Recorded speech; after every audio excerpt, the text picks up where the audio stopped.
Bueno, ella, una de las invitadas, hoy dedicó el premio a las escritoras con hijos y a los hijos de las escritoras. Y él, que también está invitado, después de dar un elocuente discurso, a pesar de su corta edad, nombró a su abuelo, algo que me enterneció y ahora le voy a preguntar. Sonsoles Onega y Alfonso Goizueta están aquí conmigo hoy en plató, Premio Planeta de Novela 2023 y finalista del Premio Planeta de Novela 2023. Bienvenidos. Gracias, Fina. Muchas gracias, Fina.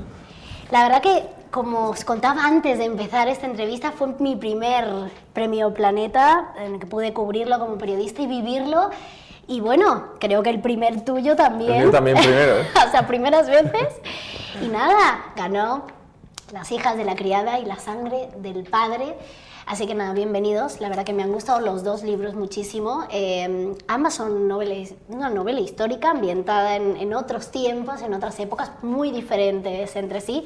Y vamos a empezar hablando de lo que os une, aparte del premio. Y yo lo tengo que decir, ¿una profesora de latín? ¿Pero cómo puede ser eso? Es verdad. Por favor. Nos une el colegio y en ese colegio en el que estudiamos, evidentemente con 23 años de diferencia, Alfonso, tuvimos la misma profesora de latín. Un día hablando y lo típico, cuando sucede el premio, a mí me escribieron muchísimos profesores que yo dejé el colegio hace... 5 minutos. 5 minutos no, 6 años. Pero 6 años, un montón. Me escribieron, ay, enhorabuena, enhorabuena, y qué bien que también hay una exalumna que es Sonsoles. Y dije, no me puedo creer que Sonsoles también ha venido al colegio. Y no solo habíamos compartido colegio, sino que además habíamos compartido hasta profesores. El otro día comentábamos en el AVE que íbamos juntos a Valencia, que me escribió la enfermera del colegio. Bueno. Y me dice, creo que nunca ha ocurrido que seguro que nunca ha ocurrido que el premio y el finalista fueran al mismo colegio. Esto es algo que nunca había ocurrido, evidentemente. Esa profesora tiene un mérito muy grande, algo tuvo que hacer. Al final, latín es una lengua muerta, pero tiene mucho que ver también con el español, con la lengua actual. Algo tuvo, el latín sirve para aprender español. Nunca aprendes latín, aprendes español. Es verdad. Y era una profesora muy entregada a sus alumnos, Miss Carmen se llamaba, bueno, y se llama, se llama, y sigue dando. Un saludo a Miss Carmen. Un saludo a Miss Carmen. Han salido muy bien estas dos. ¿Cuántos alumnos eres? Nosotros éramos 5, los que no podíamos hacer matemáticas porque no sabíamos contar, nos metíamos. Yo también hice latín, ¿Sí? No matemáticas. Qué bueno. Nosotros éramos 3, Rosa, 4 niñas, Rosa, y luego hicimos griego, que Alfonso ya no hizo griego. Pero era el BUP en mi época, que ni os sonará ni a ti, Fina, ni a ti, Alfonso, eran los planes educativos de Rubalcaba. El BUP éramos 4 alumnos, en mi caso 4 alumnas, que hacíamos letras puras. Y evidentemente, hombre, la época del colegio te marca sobre todo. Alfonso, y ahora seguro que lo cuenta, como una profesora a él le despierta el amor por la mitología, ¿no? En mi caso por la literatura, el amor a los libros, en un entorno familiar también de mucho libro y de mucha reflexión y de horas de silencio que de alguna manera van configurando tu vida. Fotografía.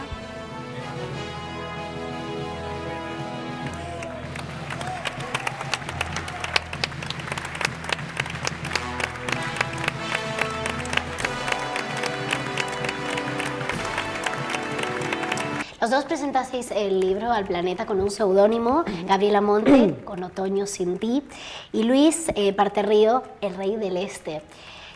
A mí me da mucha curiosidad de cómo se crea un nombre ficticio y un seudónimo. Bueno, en mi caso, Otoño sin ti es una novela inacabada que tengo en mi carpetita de escritos. Y bueno, pues me gusta el título. De hecho, no sé si alguna vez conseguiré escribir una novela o terminar esa, que se llama Otoño sin ti, y el seudónimo pues tiene muchos componentes personales que me da mucho pudor contar, la verdad. Pero Alfonso nos cuenta el de Luis Parterrío. Dentro de tu rescate, Sonsoles, Luis Parterrío es un personaje de un cuento que yo escribí y que por supuesto tampoco verá la luz nunca, pero sí, no sé. No, porque es un cuento de esos que escribí con 18 años que no vale ni el papel en el que está escrito, salvo el nombre, que el nombre sí me gustaba, y entonces rescaté el nombre para ser el seudónimo. Y El rey del este es que Sonsoles tiene mucha facilidad para inventar unos unos títulos encima buenísimos, y a mí los títulos me cuestan mucho.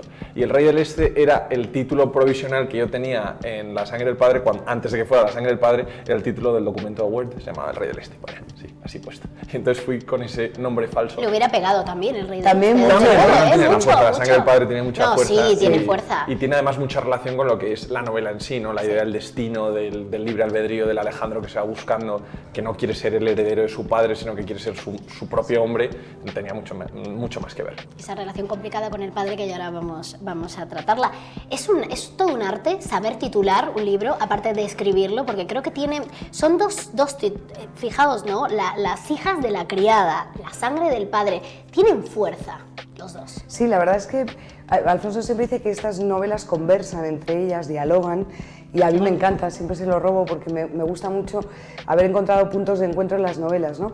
Pero nadie nos había preguntado por el nombre y es verdad que también dialogan los nombres. Fíjate, Fina, una anécdota. Sí. Estábamos en Sevilla en una presentación del libro durante toda la gira del planeta, que llevábamos mucho trajín y muchas horas y mucho cansancio, y yo tuve un lapsus lingüi y dije, bueno, como cuenta Sonsoles en su novela La Sangre de la Criada, pues no sé, pero luego me quedé pensando y dije, pues también se relaciona con los temas, porque Sí. es esta idea del linaje en esas dos niñas cambiadas, la sangre de la criada, de que una es la hija de verdad de la criada, pero otro es forzada a ser esa hija de la criada, y dije, pues oye, pues también encaja La muy bien. sangre que las une, ¿no? Claro, Esas sangre que las une, mujeres, ¿no? sí. Es muy fuerte, porque además son 4 mujeres unidas entre sí, ¿no? sí. Pues totalmente. O sea que también hubiera valido el título. Totalmente. no Hubiera fue valido, simplemente hubiera un valido. desliz. Me gusta eso de que conversan, ¿no? Y están aquí Sí. conversando, están aquí a nuestro lado, igual que ellos, que se llevan muy bien, tienen muy buen rollo, eso también gusta mucho. Me imagino que habéis hablado mucho, habéis podido leer mutuamente las novelas. Tú Sonsoles, que es tu 7ª novela, habrás tenido tiempo para darle consejos, ¿no? Porque Sí, bueno. él, Muchísimos. menudo debut ha tenido, ¿no? Pero yo aprendo más de él, yo creo, que él de mí. O sea, yo como No mucho... es recíproco, Sonsoles, porque son muchas horas juntos y compartimos Sí. muchas cosas. Pero a mí me encanta porque Alfonso es historiador de formación, yo periodista, es decir, él es el profundo, yo supongo que la frívola o la superficial. No, lo digo de broma. No, que además odio etiquetar, pero me gusta porque la manera en la que él tiene de tratar la historia con mayúsculas, yo lo hago quizá más desde... no digo que tú no lo trates con respeto, pero yo casi es con miedo a veces, ¿no? Claro, a tratar con pies asuntos de plomo por históricos si acaso, en ¿no? los que me pueda equivocar, Claro. ¿no? El rigor para el periodista es fundamental, no digo que el historiador no lo tenga, pero se permite más, tiene más tranquilidad, digamos, narrativa a la hora de ficcionar algunos acontecimientos, ¿no? Y entonces eso me gusta porque digo, pero Alfonso, esto tiene que ser así o lo podría fabular, y él siempre me alivia, ¿no? En esa exigencia del periodista por ser muy preciso con el acontecimiento histórico, y de él aprendo a fabular y a ficcionar con la historia con mayúsculas sin que pase nada, ¿no? Que no es en detrimento del acontecimiento histórico en sí, sino todo lo contrario, él hace un ejercicio de libertad maravilloso que a mí me cuesta más. Bueno, pero son 2 novelas muy fidedignas que atraviesan la historia con las historias de los personajes, y además, bueno, ¿no? En cada una hay acontecimientos que son así, fueron así, Sí. ¿no? Golpe de Estado de Primo de Rivera, por ejemplo, en tu caso.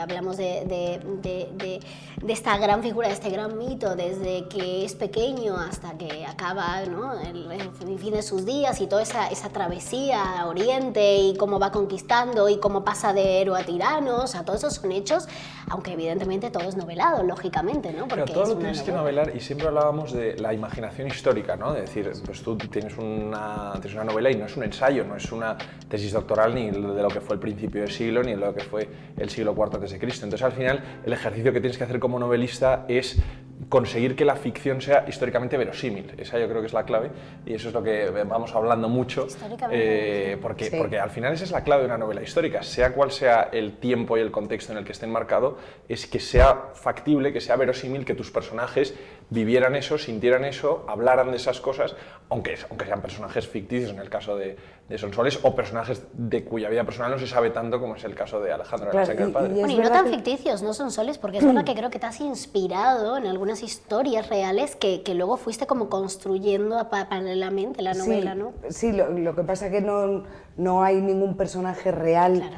histórico, conocido por el gran público, que se asome a esta novela, a diferencia de la de Alfonso, Claro. ¿no? Con la figura Sí, porque en Alfonso casi todos son Todos son reales, reales. claro, todos claro, son no, no, reales, por supuesto. claro. Pero sí, o sea, yo me he leído mucho sobre historias personales de obreras del mundo de la conserva, que es el marco en el que crecen, viven, aman y desaman los personajes de esta novela, y a mí el asidero de la realidad y de la historia a mí me sirve mucho para escribir y para hacer mi propia historia, ¿no? Se lo voy a dedicar a las escritoras con hijos y a los hijos de las escritoras.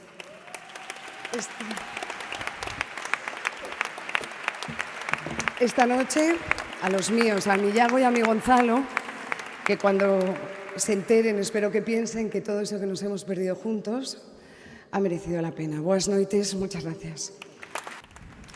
Volviendo a esa gran noche en Barcelona del Premio Planeta que pude vivir y que vi vuestros discursos, ¿no? Empezaba esta charla diciendo que, bueno, esa bonita dedicatoria que hiciste para las escritoras con hijos y los hijos de las escritoras. Y tuvo una mención a tu abuelo, que me gustó mucho también, ¿no? Ese momento al abuelo que tu abuelo te dice, oye, si quieres escribir no vas a escribir un cuento, porque no cabe en un cuento. Es que no toda cabe la en un cuento, historia. eso me lo dijo Fina. Yo con mi abuelo Paco siempre he tenido muy buena relación porque él también escribe, él sí escribe ensayos de filosofía y tal, entonces yo de pequeño siempre quería escribir como el abuelo. Y entonces, pues bueno, cuando yo empecé con mis primeros escritos siempre fue el editor más crítico, porque si eran malos me lo decía, no me regalaba los oídos en ningún sentido. Y en la pandemia hablábamos muchísimo por teléfono y me dijo, bueno, ¿con qué estás entre manos? Y dije, pues nada, tengo un par de cuentos, una idea que tengo para un cuento sobre la vida de Alejandro Magno, igual lo combino con un cuento de otro personaje histórico. Y me dijo, no, eso no te va a caber en un cuento porque no se va a entender. Y tenía toda la razón. La escena que yo quería retratar en un cuento era cuando Alejandro adopta a la madre de su enemigo, a la madre de Darío. Y eso no se entendía si no contextualizabas por qué Alejandro tenía necesidad de adoptar una madre distinta, de adoptar una familia distinta. Para eso tenías que retroceder a su infancia, a cómo había sido su familia tan tormentosa, y tampoco se entendía a dónde iba a recorrer ese mundo con esa familia nueva, ¿no? Entonces tenías que contar el resto de la historia. Entonces fue bonito decir, Alejandro no cabía en ese cuento, ¿no? Igual que a Alejandro le dijeron no cabes en Macedonia, Macedonia se te queda pequeña, pues en el cuento se quedaba pequeño. Me dio por escribir sobre Alejandro Magno y recuerdo hablarlo con mi abuelo y decirle, quiero escribir un cuento a Alejandro Magno. Y me dijo, Alejandro Magno no cabe en un cuento, tendrás que escribir una novela, tengo una mala noticia para ti. Y dije, bueno, pues la escribiré. Y entonces ese es el proyecto que me llevó 3 años hasta hoy. Muy sabio tu abuelo, como todos los abuelos y abuelas, claro. Sí. Tú con ese gesto como madre y escritora, escritora y madre, y las ausencias tan notorias, Sí. a las que se terminan acostumbrando, pero Sí. que siguen ahí. Se terminan acostumbrando, pero la historia está plagada de mujeres escritoras que o bien pudieron escribir cuando sus hijos ya eran mayores, o aprovechando enfermedades, o directamente no escribieron o renunciaron a tener una familia, ¿no? Es más difícil para una mujer, o al menos es distinto que para un hombre, escribir y querer tener una familia, ¿no? Porque la literatura expulsa a tu entorno, ¿no? La literatura requiere de silencio, de una puerta cerrada. De soledad. De soledad, efectivamente. Y esa idea de las escritoras con hijos y los hijos de las escritoras a quien me apetecía dedicar algo en la vida, probablemente una novela, en algún momento, era algo que yo tenía en la cabeza desde hacía mucho tiempo. Y bueno, qué mejor que el púlpito del Planeta para dedicárselo a todas esas mujeres que padecen este mal sin nombre, que es el de escribir y tener una familia y no renunciar a nada, ¿no? Es más complicado, pero vamos, que no lo digo yo, que los libros están llenos de ejemplos de mujeres. Yo siempre cito un libro que me encanta, que es Guía, que reabro con mucha frecuencia, se llama Silencios, de Tilly Olsen, donde cuenta los padecimientos de todas las mujeres que han querido escribir, o creadoras, ¿no? El sinsabor de la creación es doloroso. Bueno, es así, ¿no? O sea, no voy de víctima, simplemente es una descripción de hechos de lo que nos pasa.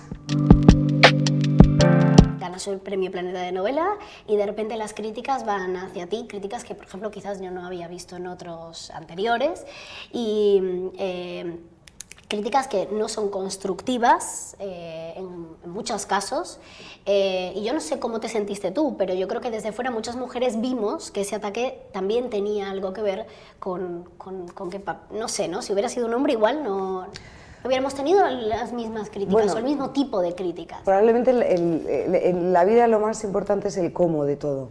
O sea, yo creo que todo se puede decir, todo se puede preguntar, todo se puede criticar.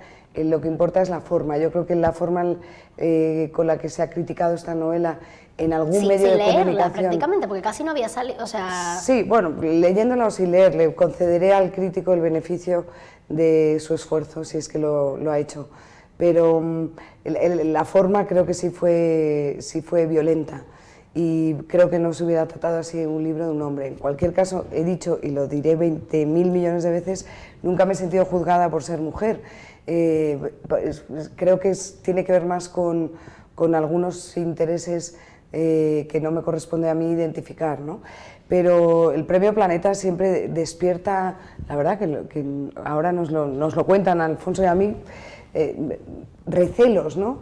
Y la verdad es que no sé por qué. Intereses que hay detrás, ¿no? Que, Sí, que se nos escapan a todos, y que sobre todo a vosotros mismos, que sois los que... Sí, y sobre todo se escapan a los lectores, ¿no? Creo que los lectores no están en ese código, y es muy bonito descubrirlo en las firmas, ¿no? Nadie te viene a dar el pésame porque un crítico se ha desahogado en las páginas de un periódico, ¿no? Así que, bueno, yo me quedo con la recepción que está teniendo el libro, con lo que los lectores sienten al leerlo, y creo que eso es lo más importante. A partir de ahí, mira. Y hablando de firmas, tuvisteis a la reina ahí, a una amiga y a una reina, porque yo te voy a preguntar a ti, pero yo me imagino a él el momento, o sea, yo cuando vi esas fotos dije, pero ¿y Alfonso ahí? ¿Qué habrá hecho? Porque yo creo que en su lugar, que digo, pero ¿qué hubiera hecho, no? Se lo voy a preguntar primero a él, ¿cómo viviste ese momento en el que ves que haciendo la cola está la mismísima reina Leticia? Pues fue muy impresionante, porque además fue la primera firma de todas, 3 días después de que hubieran salido los libros. Era la primera firma que teníamos. Además fue en Callao, ¿no? En Callao, sí, O sea, sí. Pleno centro de Madrid. Además, voy a contar una anécdota, y Sonsoles me lo permitirá. Veníamos de una televisión y de repente Sonsoles dijo, tengo un dolor de cabeza, Alfonso, que igual te dejo tranquilo y te dejo que hagas la firma sola. Dijo, no, por favor, no me dejes solo en la primera firma del planeta, ya, por favor, Sonsoles, venga, tal. Bueno, venga, voy, estaremos poco, que seguro que no hay gente, Y de repente llegamos y no solo había una cola inmensa, sino que encima al final de la cola estaba la reina, que hizo la cola entera hasta que llegó a la mesa, y bueno, pues ahí estuvimos. Es verdad que no es amiga mía, es amiga de Sonsoles, y pues para mí fue muy emocionante que sucediera esto, ¿no? Porque además era el día de las librerías, y fue pues una gran ilusión, la verdad. A mí me hizo mucha ilusión que viniera la reina, sí. Sí. Bueno, a mí me hizo ilusión que viniera una amiga. Me hizo ilusión porque yo no convoco a nadie a las firmas, primero, porque era un sábado a las 7 de la tarde en el centro de Madrid, con la que está cayendo la ciudad cada 5 minutos últimamente. Entonces, normalmente no se lo digo a nadie, ¿no? Y de repente, pues cuando la vimos, fue como, pero vamos totalmente a ver. inesperado. O sea, totalmente, sí, fue cuando entrábamos. Las caras, o sea, no hace falta decirlo, es que se ven las caras, se te ve la cara a ti, su cara, era como... No, y además que luego se han dicho muchas cosas, como todo, porque cuando hay exposición sobre los hechos, pues yo entiendo que tienden a ser valorados, pero no hubo absolutamente ningún cálculo en esa visita. Y Alfonso lo confirmará, todo el equipo de Planeta, incluso el público que estaba allí. Fíjate si no hubo cálculo, que llegando a Callao dijimos, ¿nos dará tiempo a tomarnos aquí una cerveza antes de entrar? No, que llevamos apurados de tiempo, o sea, igual hubiéramos llegado hasta tarde. Ay, y la reina encanta. Esperando, o sea, fue totalmente Me encanta el momento en que casi no vas, Sí. o sea, me parece es que yo el día anecdótico. anterior había pasado una noche malísima. Sí, bueno, mala, que da igual, muy mala. Sí, que te encontrabas mal. Me encontraba fatal, y entonces, de hecho, desde Planeta temieron que anulara todo lo de Televisión Española, pero soy yo aquí no fallo a nada, pero en la firma digo, bueno, pues que vaya Alfonso solo, ¿qué más da?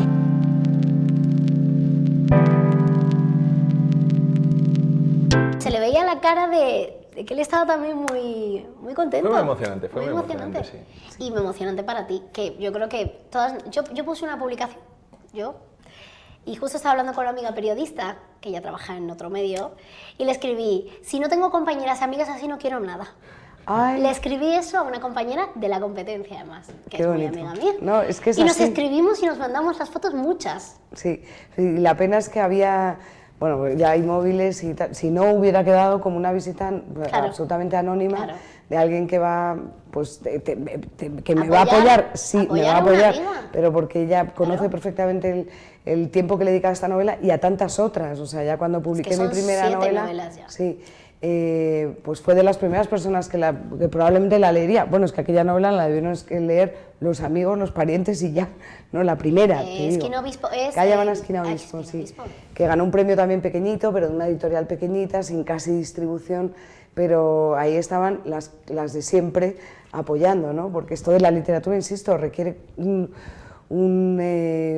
esfuerzo, un trabajo silencioso, apartado, necesitas contar con la complicidad de tu entorno para no quedarte muy sola, ¿no? Porque dejan de llamarte cuando te estás escribiendo y no atiendes a todos los compromisos porque no puedes, o sea, necesitas gente en tu entorno que lo entienda. Y lo entiendes, se ve y quiso apoyarte y todos muchos lo entendimos así y nos encantó y también nos encantó ver esa situación tan divertida y más sabiendo lo que había detrás, que casi no apareces, que os ibais a tomar antes una cerveza, o sea, me parece que... Son esas intrahistorias del planeta Me encanta. que podremos escribir un día un libro de anécdotas de Conjunto. cómo Oye, es la sería gira del magnífico, planeta. ¿no? Un Sí, a libro cuatro conjunto. manos, a cuatro manos, sí, lo hemos pensado en la gira ahora, si escribimos, pero no, porque... Un rollo Carmen Mola, pero en versión anécdota. Sí, pero enseguida Planeta nos quitó la idea, dijo, no, si podemos tener 2 libros, ¿para qué vamos a tener uno? Bueno, 2, podéis contar en cada uno de los libros, porque tú, Sonsoles, por ejemplo, aquí en Las hijas de la criada, haces un gesto, o sea, haces una mención que está metida en una conversación bonita entre Clara y Celso, 2 personajes, a uno de tus libros, Después del amor. Después del amor, Pues y lo de haces. Eso se ha dado cuenta muy poca gente, te diré. De hecho, este fin de semana una amiga lectora que lo ha leído lo ha identificado, ¿no? Esa novela, Después del amor, en realidad se llamaba Después del amor, todo son palabras. Ganó el premio Fernando Lara y después del fallo, en la cena 2017, posterior... ¿verdad? 2017. En la cena posterior, un miembro del jurado, Fernando Delgado, me sugirió que retirara la segunda parte del título y lo dejara solo en Después del amor. Y creo que no le costó nada convencerme, porque a mí lo que dice un miembro del jurado va a misa. Pero luego estaba preocupada, fíjate, y no sé si lo he contado en algún lado o no, pero da igual. Estaba preocupada porque digo, a ver si el jurado me va a reconocer por esta pincelada, por este gesto hacia la otra novela, ¿no? Porque eso lo sabía Fernando Delgado y ya. Y a lo mejor, como mucho, Juan Eslava Galán, que estuvo en el jurado del Lara también. Pero no, les pasó absolutamente inadvertido. Yo llego a ser jurado y me hubiera dado cuenta. Claro. Porque además es que fue leerlo y decir, y lo apunté. Digo, esto se lo tengo que preguntar. Qué bueno. Porque además es la primera conversación de una historia de amor. Sí, la primera historia de amor de Clara. Clara vive Dura. 3 historias de amor en esta novela, y la primera de ellas, el enamorado le pregunta qué cree que hay después del amor. Clara es una de las hijas de la Sí, criada. sí. Es una de las protagonistas. Ahora vamos con tu novela, vamos a empezar a hablar un poco de meternos en situación, pero voy a ir intercalando. Es una novela de sal y azúcar. Sí, Y eso a mí me ha parecido muy curioso al leerlo, ¿no? Estamos hablando de los ingenios azucareros de Cuba, en La Habana, en toda Cuba, que eran prósperos y magníficos y que tanto dinero dieron a esos indianos, esas personas, ¿no? Sobre todo de Galicia, de Asturias, que se iban, ¿no? Y volvían con muchísimo dinero. Sí. Y continuaban con esas historias de ida y vuelta. Y también luego de la sal, de las conservas, de la industria conservera, de las sardinas, sí. ¿no? Sí, la familia Valdés, el primero que empezó a hacer dinero fue el abuelo, Jerónimo Valdés, e hizo mucho dinero efectivamente con la sal, porque ya empezaba a trabajarse el salazón en toda esa zona, ¿no? Incluyendo Portugal y llegando hasta la costa andaluza. Con el tiempo, él sufre una traición por parte de un vecino y abandona el negocio, vende los barcos, vende todo y se va a Cuba hacer dinero con el azúcar, que además seguramente haya historias parecidas o no, no lo sé, pero me parecía un contraste muy bonito, ¿no? Y cuando llega a Cuba, efectivamente en el ingenio Diana empieza a hacer muchísimo dinero en una época en la que los españoles eran los jefes en realidad de todo, ¿no? Controlaban absolutamente todo, eran los años de la colonia, próspera para los españoles, menos próspera para los esclavos que trabajaron a las órdenes de los españoles y no solo. Y hay intrahistorias en tu novela que habla de la situación de los esclavos. Sí, ¿no? así es, sí, porque era el ambiente, ¿no? Hasta que llega la abolición de la esclavitud y eso encarece la mano de obra que trabaja en los ingenios azucareros. A partir de ahí, no voy a decir si lo pierden todo o no, porque eso sí que es un spoiler importante de la trama, los herederos vuelven a España, o la heredera, doña Inés, una de las protagonistas clave, vuelve a España para seguir con el negocio de la madera, porque tienen también un aserradero que convertirán en una conservera, la Deslumbrante, que es la que marcará ya los designios de la familia hasta fin de siglo. Has dicho Doña Inés, y estarás de acuerdo conmigo, Alfonso, es yo creo que el gran personaje. A mí me ha parecido súper inspirador para la época, una mujer fuerte, una mujer que sale adelante sola, una mujer que uno puede pensar que es de alta sociedad y que tal, y sin embargo lucha por los derechos de las trabajadoras, sí. Se preocupan porque lean. Y una cosa que me encanta, ¿quién la manda? Me mando yo. Esa frase para mí es una de las claves que muestra como la forma de ser que tiene el personaje, ¿no? Sí, que no necesita que le mande para hacer las cosas, ¿no? Esa escena se refiere a una visita que hace ella a una santera, lo que le dice a ella le marcará, ¿no? Tienes una hija que tardarás en conocer. Es clave para la historia. Es clave para la historia, efectivamente, que ahora pienso, ¿cómo se te ocurre? Pues no lo sé. Sobre todo porque estás pensando ahora si me tendrá que ocurrir algo parecido en la siguiente novela. Esas frases lapidarias, nunca sabes cómo aparecen, pero tu ¿verdad? novela está ¿Los plagada de personajes ellas, os hablan? Claro que hablan. Sí, sí. Es que yo creo que de ¿Esas hecho frases salen? salen, o sea, tú no puedes, bueno, no sé Alfonso tú, pero yo desde luego no me puedo parar a pensar, voy a ver si tengo una frase, no, o sea, te sale según vas escribiendo y dices, oh Dios mío, esta puede ser una clave importante en la novela, ¿no? Pero doña Inés con todo sí que era una mujer más o menos formada, ¿no? A diferencia de Clara, que es la hija de la criada, que debió ser de la señora porque fue intercambiada. Y lo que pasa es que no estaba programada para dirigir ningún negocio y se ve en la obligación o en la tesitura de hacerlo en un momento muy concreto de la historia. Y eso es enseñanza para las mujeres de cualquier periodo histórico, ¿no? Lo poderosas que podemos llegar a ser simplemente con planteárnoslo, ¿no? Y con ponernos de pie y decir, bueno, pues aquí estoy yo, me mando yo, y ahora vamos a demostrar quién puede. La mujer siempre puede. Y además es que tu novela lo muestra, ¿no? Solas, y bueno, incluso Clara dice que es la primera de Punta de Ovico en conducir un coche, por ejemplo, sí. En 1924, un Forte, o sea, también hay momentos así como muy divertidos de decir... Sí, bueno, de dar textura a la novela con los detalles que sitúan también al lector en su momento, ¿no? Que una mujer condujera en Galicia en los años 20 pues era una rareza, ¿no? Que incluso sorprendía a los vecinos que salían a verla al volante, ¿no? De aquel coche. Bueno, son detalles y pinceladas del cuadro, ¿no? Lo de Cosa de Meigas me encanta. Eso fue Cosa de Brujas desde el minuto 1. Sí, bueno, es que en Galicia vive entre meigas. Luego cada uno las ve o no las ve, o sea, eso es muy personal, nadie puede afirmar de manera taxativa que las meigas existen. Bueno, yo creo que sí, que podría decirlo, pero... Dicen, a ver las águilas, ¿eh? A ver las águilas, eso dicen. Pero luego hay que verlas. A ver, mi familia viene de una aldea donde pues, vivieron meigas y al final eso forma parte de tu formación personal, ¿no? Así que en esta novela, desde luego, hay cosas que solo se pueden imputar a las meigas porque no tienen otra explicación. En Punta de Ovico está repleto de viudas de muertos y de vivos que un día partieron en el muelle. Esto es al final esas historias de ida y vuelta, esos vientos de agua. Vi una serie de televisión española hace tiempo que era Vientos de Agua, que era una historia entre Asturias y Argentina, pero bueno...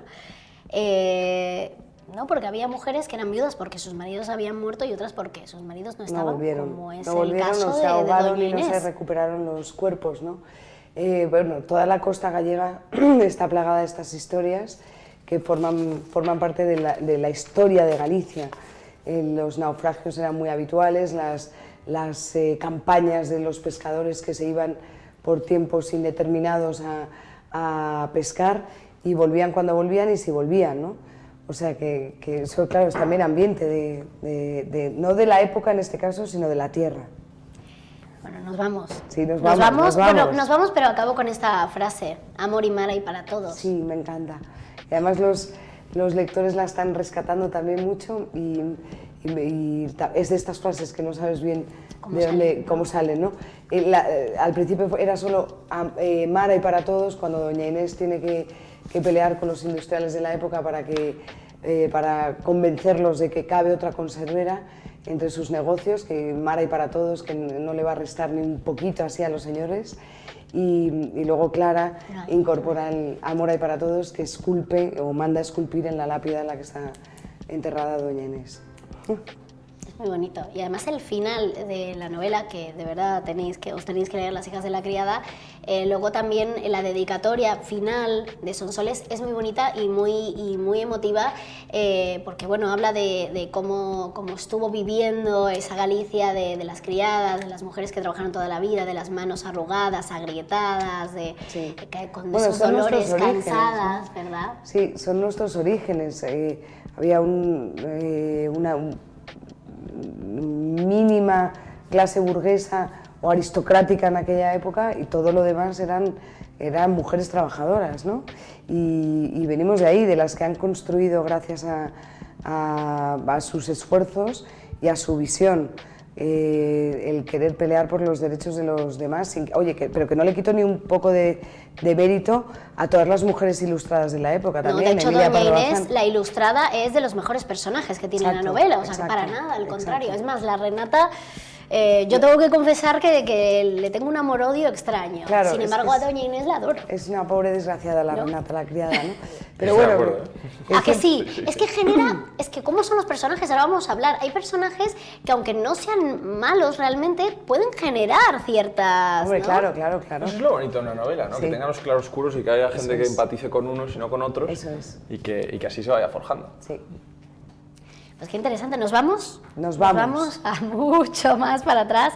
Y te voy a empezar preguntando, porque sé que te gusta mucho la mitología griega, que alguien te lo despertó desde muy pequeñito. A mí de pequeña también, porque mi abuela me leía mitología griega y, por ejemplo, me gustaba Proserpina muchísimo, ¿no?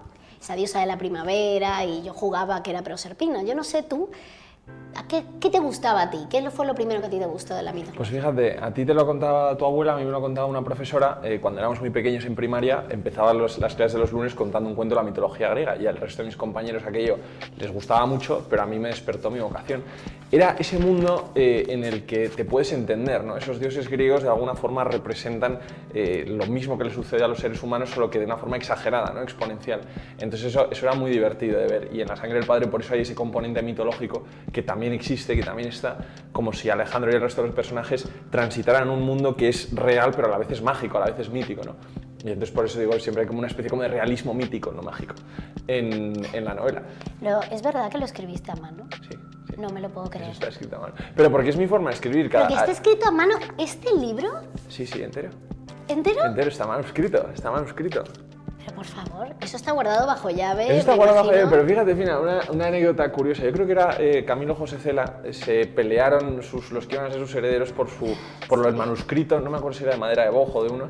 Y dijo, bueno, no pasa nada, ahora mismo escribo otro. Y escribió igual dos manuscritos. ¿Ah, sí? No sé, es que no recuerdo si no era lo Cela u sabía. otro, pero eso sí me lo habían contado. Ahora mismo, no pasa nada, escribo dos. Bueno, Sí, tú guárdalo, por si Yo lo acaso. tengo guardado, tengo guardado los 9 cuadernos en los que está, 9 o 10 en los que está escrita. Sí, porque yo es como escribo por la mañana a mano y por la tarde paso a ordenador lo que he escrito por la mañana, y así vas haciendo un doble proceso de editing en el que tardas más, pero te salen mejor las palabras, yo creo. Alucino.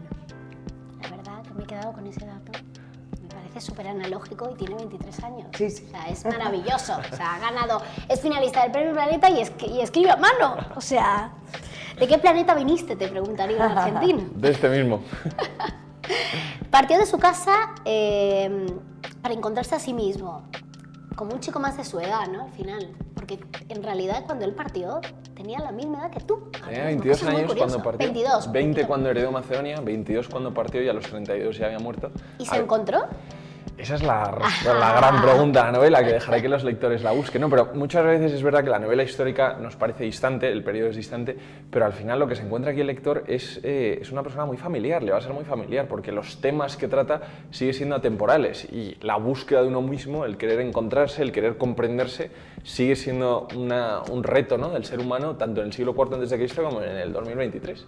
Entonces, pues bueno, eso es un poco lo que se cuenta, es ese Alejandro que quiere saber cuál es su lugar en el mundo y que va buscándolo a lo largo de todo el mundo, porque es que es verdad que recorrió el mundo entero más allá de lo que se conocía, más allá de las fronteras que había dibujadas, y si se encontró o no, bueno, pues es que eso no es la pregunta, ¿no? Es el viaje es lo importante.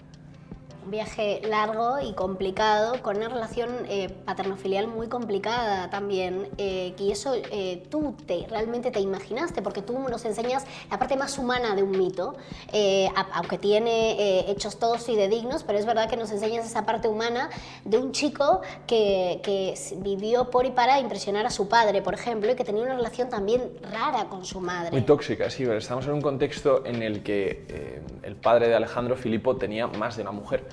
Había más de un posible heredero y entonces, bueno, Alejandro tenía que estar peleando constantemente porque le podían desheredar en cualquier momento, ¿no? Y tenía un padre que tenía esa espada de Damocles pendiente siempre, de igual hoy eres el heredero, pero mañana no. Entonces esa lucha por el reconocimiento del padre y por sobrevivir, y eso radica en una relación muy tóxica con la madre porque, claro, la posición de su madre, de Olimpia del Épiro, solo estaba asegurada mientras Alejandro fuera heredero. En un momento que se le desheredara, la posición de Olimpia también decaería. Entonces se forja esa relación muy tóxica entre ambos que forja el carácter de Alejandro y que de alguna forma le deja esa huella, bueno, más bien esa quemadura que trata de recuperarse de ella a lo largo del viaje. El viaje no deja de ser una huida de ese ambiente familiar muy tóxico. También me gusta de la amistad. Antes hablamos de esa visita de la reina Leticia, de una amiga a una amiga a apoyar. Habla mucho de la amistad en el libro, me gusta mucho. Es una manera, y uno entiende, ver que quizás uno se imagina que entendían la amistad de la misma manera que nosotros actualmente, ¿no? Bueno, es una novela coral, en esa total. época, sí, sí. uno dice, y sí, ¿no? Y esa amistad con Hefestión, que al final, pues no sabemos si era una amistad o era algo más. No, con Hefestión definitivamente es la historia de amor. Es la historia de amor, es la historia de amor, pero también es una historia de amistad. Bueno, porque hay siempre una amistad detrás de todos los amores, ¿no? Además, Hefestión y Alejandro tienen esta relación de amor en la que para mí es el amor verdadero, ¿no? Que es verte en el otro.